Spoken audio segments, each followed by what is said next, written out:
বাজেটে বিমাতৃসুলভ আচরণে বিরোধীদের অভিযোগ খারিজ। কোনো রাজ্যকেই বঞ্চিত করা হয়নি দাবি করছেন অর্থমন্ত্রী। কেন্দ্রীয় প্রকল্পে রাজ্যে চালুই করেনি বাংলা। কংগ্রেস বিরোধিতা করে বিভ্রান্তি ছড়াচ্ছে অভিযোগ অর্থমন্ত্রীর। This is a deliberate attempt, and I'm saying this with responsibility. This is a deliberate attempt of the opposition parties led by the Congress party to give an impression to the people, oh, nothing has been given to our states, it's only been given to 2 states.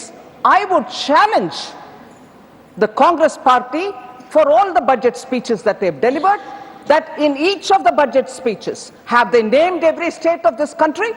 Even yesterday, the TMC questioned the budget saying, oh, nothing has been given to Bengal. Let me just highlight the fact that the several schemes given by Honorable Prime Minister in the last 10 years have not even been implemented in West Bengal. Health insurance. And you have the audacity to ask me now? Bengal should correct its course. Honorable members.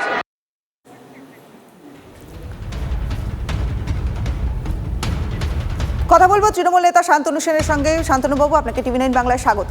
বাজেটে এই যে বিমাতৃসুলভ আচরণের বিরোধিতা করছে, বিরোধীরা যে অভিযোগ করছে তা খারিজ করে দিয়ে কোনো রাজ্যকেই বঞ্চিত করা হয়নি এই দাবি তুলছেন অর্থমন্ত্রী। আপনার কি বক্তব্য? আচ্ছা, বিজেপির অর্থমন্ত্রী বিরোধীদের দাবি খারিজ করবে, এটাই তো স্বাভাবিক। ব্যক্তিগত পর্যায়ে আলোচনায় আমি যেতে চাই না, তবুও বলবো মাননীয় অর্থমন্ত্রীর প্রতিদেব কি বলছেন তার একটু খবর নেওয়া প্রয়োজন।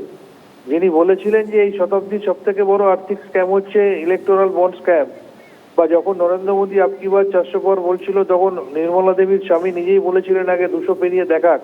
তাহলে এই বাজেটটা সম্বন্ধে তিনি কি বলছেন যদি সংবাদ মাধ্যম তার একটা ওপিনিয়ন নেয়, খুব ভালো হয়।